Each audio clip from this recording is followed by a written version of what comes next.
అదే RTV app వార్తల్ని క్షణాల్లో చదివే అవకాశం ఉంటుంది. ఒక న్యూస్ పేపర్, ఒక టెలివిజన్ ఛానల్ మీ చేతుల్లో ఎప్పుడు ఉంటాయి. అంటే ముందు టికెట్ ప్రకటించే ముందు మీతో సంప్రదించలేదు అంటున్నారు. నిన్న కూడా మీ పార్టీ పెద్దలను కూడా కలిసినట్టుగా తెలుస్తుంది. వాళ్ళ నుండి ఎటువంటి మీకు సమాచారం అని ఎటువంటి హామీ అయినా వచ్చిందండి? ఇప్పుడు పార్టీ టికెట్లు ఇచ్చేటప్పుడు కనీసం ఇప్పుడు పరిపూర్ణానంద స్వామి అంటే ఒక గడ్డిపరక కాదు కదండి. హీ హ్యాస్ ఈ స్టాండ్ కదా. ఈరోజు పార్టీలో ప్రెసిడెంట్లు మారచ్చు, సెక్రటరీలు మారచ్చు, అందరూ మారుతూ ఉండొచ్చు. కానీ పరిపూర్ణానందగా ఈ రాష్ట్రంలో ఆ ప్రజల గుండెలు ఎప్పుడు ఉండిపోయే వ్యక్తిని కదా. కనీసం నన్ను పిలిచి ఈ కారణాల చేత రావట్లేదు అనేది ఎక్కడా నాతో మాట్లాడలేదు. Okay, number 1. పోనీ అది పక్కన పెడదాం, అది వాళ్ళ ఒత్తిళ్ళు, వాళ్ళ కారణాలు, వాళ్ళకున్న సమయాభావం అనుకోవచ్చు.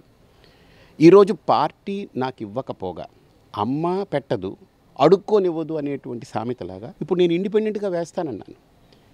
ఇప్పుడు వాళ్ళందరూ ఆలోచనలో పడ్డారు, అరే ఇదేంటని. ఎందుకంటే హిందూ సమాజం ఈరోజు కళ్ళు తెరిచింది. ఈయనకే ఈరోజు దిక్కులేదు పరిస్థితి అని అంటే రేపు మనందరి పరిస్థితి ఏమిటనేటువంటి భ్రమలోకి వెళ్ళిపోయారు వాళ్ళందరూ. ఒక రకమైన బెంగలోకి వెళ్ళారు. ఇప్పుడు ఆ సమాజానికి నేను నిలబడాలి, అందుకే నేను ఇండిపెండెంట్గా వేస్తున్నానని చెప్పాను. హిందూపురం అసెంబ్లీలో కానీ హిందూపురం పార్లమెంట్లో కానీ రెండూ నేను వేస్తానని చెప్పాను. ఎందుకంటే హిందూపురం అసెంబ్లీ ఈరోజు నాకు కార్యకర్తల సమావేశం ఉంది, ఒక 2 రోజుల్లో ఏర్పాటు చేస్తున్నాము. బూత్కి 20 మంది చొప్పున స్వచ్ఛందంగా కుర్రాళ్ళు, ఆడవాళ్ళు, మహిళలు పెద్ద ఎత్తున తరలిస్తున్నారు. 20 మంది మేము పూర్తిగా సేవ చేస్తాం, మీకు ఇంటింటికి తిరుగుతామని. అంటే ఉన్నటువంటి 250 బూతులకు కాను 20 మంది చొప్పున ఊహించుకోండి, 5,000 మంది కార్యకర్తలు తయారయ్యారంటే ఏ పార్టీకి లేని పటిష్టమైనటువంటి కార్యకర్తల నిర్మాణం జరిగింది ఈ ఒక్క కారణంతో. ఇదొక్కటి ఆలోచన చేయండి. 5,000 మంది మనిషి ఒక 20 మందిని కనుక టార్గెట్ చేసి ఈ 40 రోజులు సేవ చేస్తే, కృషి చేస్తే, ధర్మం కోసం ఓటు వేయిస్తే భారీ మెజారిటీతో అసెంబ్లీలో గెలుస్తాను నేను. మీరు చూడండి, కావాల్సి నేనేం ఊరికినే గ్రౌండ్ రియాలిటీ తెలియకుండా, ప్రాక్టికల్ నాలెడ్జ్ లేకుండా నేను మాట్లాడలేదు. నేను మనస్సుకి అంటే ఎమోషన్స్కి ఎంత అవకాశం ఇస్తానో లాజిక్కి, బ్రెయిన్కి అంతకంటే ఎక్కువ ప్రయారిటీ ఇస్తాను. కాబట్టి ఇవన్నీ ప్రాక్టికల్గా పేపర్ మీద పెట్టి మా వాళ్ళతో డిస్కస్ చేసిన తర్వాత ఈ అభిప్రాయం తీసుకోవడం జరిగింది. రాష్ట్ర అభివృద్ధి కోసం, అలాగే జగన్మోహన్ రెడ్డి ప్రభుత్వం గద్దె దించడం కోసమే మా పొత్తులు అని చెప్పేసి పక్కన 3 పార్టీలు కూడా చెప్తున్నాయి. అంటే ఇప్పుడు దీన్ని భాగంగా కొంతమంది త్యాగాలు చేయవలసి వస్తుంది, దానికోసమే పొత్తులు కలిసాం. ఈ పొత్తుల్లో టికెట్ రాకపోవడం వల్ల ఇప్పుడు మొన్నటిదాకా ఉన్న పరిణామాలు వేరు, ఇప్పుడు టికెట్లు ప్రకటించిన పరిణామాలు వేరు. ఏపీలో ఈ పరిణామాలు ఎలా ఉండబోతే, రాబోయే పార్టీ ఏ పార్టీకి ప్లస్ అవుతుంది, మైనస్ అవుతుంది? మీరు అన్నారు కదా త్యాగాలని.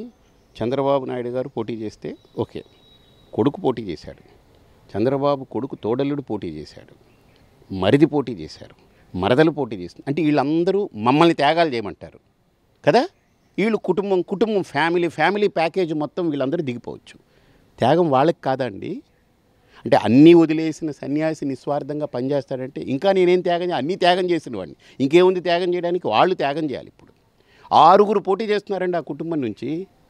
ఫ్యామిలీ ప్యాకేజ్ ఇచ్చేశారు ఆయన పార్టీ కదా, ఆయన ఇచ్చుకుంటారు.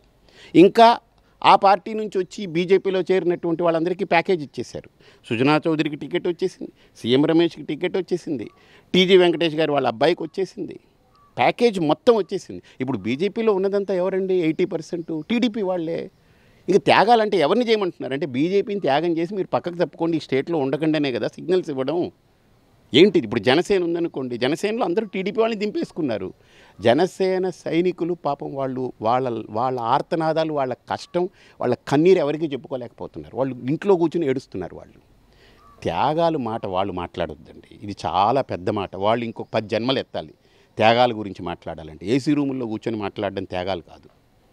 ఏమంటే ఇప్పుడు ఒక మాట, త్యాగం గురించి బాలకృష్ణ గారికి ఇప్పుడు నేను త్యాగం చేయాలి. ఆయన ఎన్నిసార్లు వచ్చారండి హిందూపురానికి? ఎంతమందిని ఆయన పలకరించారండి కార్యకర్తల్ని? ఒక మాట చెప్పమనండి. త్యాగం నేను చేశాను, వాళ్ళుగా త్యాగం చేసేది. త్యాగం మాట వాళ్ళు ఎవరు మాట్లాడొద్దు. చెట్టు పేరు చెప్పి కాయలు అమ్ముకునే రకాలని ప్రజలు ఎన్నో రోజులు భరించరు. కాబట్టి ఇది స్పష్టత నేను ఇస్తున్నా. ఈరోజు నన్ను ముట్టుకున్నారు వాళ్ళు, నన్ను కెలికారు వాళ్ళు. కాబట్టి నేను హిందూ సమాజానికి ప్రతినిధిగా నేను నిలబడబోతున్నా. స్పష్టంగా చెప్తున్నా, ప్రాణజాయ్ పర్ వచన్నజాయ్, మాట వెనకడుగు నేను వెయ్యను. వాళ్ళు మళ్ళీ వచ్చి నా ఎంపీ సీటు నాకు మళ్ళీ తిరిగి ఇచ్చారా, దట్స్ ఓకే. లేకపోతే నేను రెండింటికి పోటీ చేస్తాను. ఇంకోటి చెప్తున్నాను, ఇంకా వాళ్ళు కాలయాపన చేస్తే ఇప్పుడు చాలామంది స్వతంత్రంగా సిద్ధంగా ఉన్నారు వేయడానికి, ఖచ్చితంగా వేస్తారు. ఇంచుమించు నాకున్న లెక్కల్లో నేను ఇప్పుడు 26 మంది నాకు వచ్చారు స్వతంత్రంగా వేస్తామని. ప్రతి చోట ఓటు బ్యాంకులో ఈరోజు చాలా నేరోలో ఉంది పార్టీలు. ఒక 3,000 4,000 ఓట్లు ఇచ్చిలే అనుకోండి, ఎవడు పోతాడు, ఎవడు త్యాగాలు, ఎవడి భోగాలు, ఎవడికి రోగాలు, ఎవడికి జీతాలు అనేది అర్థమైపోతాయి. అంటే పొత్తులకి ప్రమాదం పొంచి ఉందంటారు. అసలు పొత్తే ప్రమాదం, పొత్తుల్లో ప్రమాదం కాదు, పొత్తే ప్రమాదం. పొత్తు ఒక ప్రమాదపు పుట్ట, దాంట్లో వాళ్ళు దూకారు. ఇప్పుడు బీజేపీ ప్రమాదం అంచుల్లో ఒకటే ఉంది, ఏంటంటే తన పార్టీ ఉనికిని కోల్పోయే ప్రమాదం ఉండొచ్చు. ఏది ఇప్పుడు అందరూ టీడీపీ వచ్చేసింది, బీజేపీ అన్నవాడు ఎక్కడో ఒక్కళ్ళు ఇద్దరు తప్ప ఏమీ వేరే మొహాలు కనపడట్లేదు. సో ఈ నేపథ్యంలో బీజేపీ తన ఉనికిని కోల్పోయే ప్రమాదం ఉంది. కానీ ఈసారి ఎన్నికల్లో పొత్తులో భాగమైనటువంటి పార్టీలు తమ తమ స్థానాలు కోల్పోయే ప్రమాదాలు ఉన్నాయి. ఇది నేను హెచ్చరిస్తున్నాను. జాగ్రత్తలు చూసుకుని అడుగులు జాగ్రత్తగా వేసి ఇప్పుడైనా సవరించుకోవడం మంచిది. పిఠాపురంలో పవన్ కళ్యాణ్ పోటీ చేయబోతున్నారు. ఇవన్నీ కూడా ఎలా ఉండబోతున్నాయి అంటారు? ఆయన కూడా ఓడించేందుకు గతంలో గాజువాకలో ఓడించారు, భీమవరంలో ఓడించారు. ఇక్కడ కూడా పిఠాపురంలో వ్యూహాలకు దాని ప్రకారంగా వెళ్తున్నారు. ఇప్పుడు ఎవరెవరన్నా అసంతృప్తి వలన అందరినీ కూడా కలుపుకొని ముందుకు వెళ్తున్నారంటారా వైసీపీ? ఇప్పుడు వైసీపీ అదొక పార్టీ. ఎలాంటి పార్టీ? ఒక 5 ఏళ్ళు అద్భుతంగా వాళ్ళు బల ప్రదర్శన చేసి, బీభత్సమైన బల ప్రదర్శన చేసి నిలబెట్టుకున్న పార్టీ. ఓకే, పవన్ కళ్యాణ్ గారు గతంలో 2 సార్లు ఓడిపోయారు. ఎన్టీ రామారావు ఓడిపోయారు, ఇందిరాగాంధీ ఓడిపోయారు, పెద్ద పెద్ద నేతలు ఓడిపోయారు. ఓడిపోయారనేది అది పెద్ద విషయం కాదు. ఓటమి అనేది పక్కన పెడితే ఈసారి పవన్ కళ్యాణ్ గారు ఏ రకంగా అక్కడ నిలదొక్కుని ఆయన యొక్క వ్యూహ ప్రతివ్యూహాలతో అక్కడ ప్రజల్ని మెప్పించి నప్పించి వాళ్ళు మెప్పించి వాళ్ళ చేత ఓట్లు వేయించుకోగలరనేటువంటిది పెద్ద ప్రశ్న అది. సో దానికి ఆయన 100% కృషి చేశారనుకోండి, డెఫినెట్లీ మంచిగా జరుగుతుంది, అంతే కదా. సో పవన్ కళ్యాణ్ గారు దానికి గ్రౌండ్ వర్క్ చేయకుండా, హోంవర్క్ లేదనుకోండి, జస్ట్ ఎవరి మీదనో 10 మంది మీద వదిలేస్తే కుదరదు. ఆయన కూర్చొని హోంవర్క్ చేసుకోగలిగితే మంచి కూడా. ఇందుకు నేనున్నాను, నేను ఒక స్వామీజీని.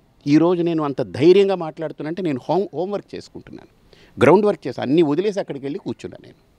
కాబట్టి మనం 2 సార్లు గతంలో ఓటమి చూసినటువంటి పవన్ కళ్యాణ్ గారు ఈసారి నేను ఓడిపోకూడదనేటువంటి కసి ఉంటే ఖచ్చితంగా ఆయనకంటూ ఒక పెద్ద ఓటు బ్యాంక్ ఉంది, అది ఎవడు మర్చిపోవద్దు. కానీ ఆ ఓటు బ్యాంకు ఓటు రూపంలో కన్వర్ట్ అవ్వడానికి ఆయన తీవ్రమైనటువంటి కృషి చేయాలి, హోంవర్క్ చేయాలి. ఇది నా అడ్వైజ్ ఆయనకి.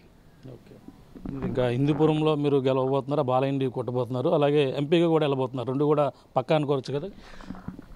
మాట మార్చను ఖచ్చితంగా. ఇప్పుడు నా పట్ల ఎవరైతే వైఖరి వేరే ద్వంద్వ వైఖరి పెట్టుకున్నారో వాళ్ళ వైఖరి మార్చుకోవాలి తప్ప నేను మాట మార్చను. మీరు టేక్ ఇట్ ఫర్ గ్రాంటెడ్, అంతే. ఒక అడుగు వేశాను. నా భవిష్యత్ అనేది నేను కేవలం ఏదో రాజకీయంతో ముడిపెట్టుకుని చూసిన భవిష్యత్తు మాత్రమే కాదు. నేను ఒక అభివృద్ధి కోసం అందులోకి వెళ్ళాను, వాళ్ళ ప్రజలకు ఏదో చేస్తామని. సో ఇప్పుడు పార్టీలన్నిటికీ అతీతంగా నేను నిలబడ్డాను. సో ప్రజలందరూ పార్టీలకు అతీతంగా ఉన్నాను కాబట్టి నా యొక్క అభ్యర్థిత్వాన్ని ఖచ్చితంగా కోరుకుంటారు. Thank you. చూస్తున్నాం, ఇది పరిస్థితి. ప్రధానంగా చూసుకుంటే హిందూపురం నుంచి గత కొన్నాళ్ళ నుంచి అక్కడ సేవలు అందిస్తూ అక్కడ ఉన్నటువంటి నియోజకవర్గ ప్రజలు అందుబాటులో ఉన్నాను కాబట్టి నాకు టికెట్ రాలేదు కాబట్టి నేను ఇప్పుడు ఇండిపెండెంట్గా వెళ్ళేందుకు నేను సిద్ధంగా ఉన్నాను. అక్కడ ప్రజల అభిప్రాయంతోనే నేను ముడిపడి ఉంది.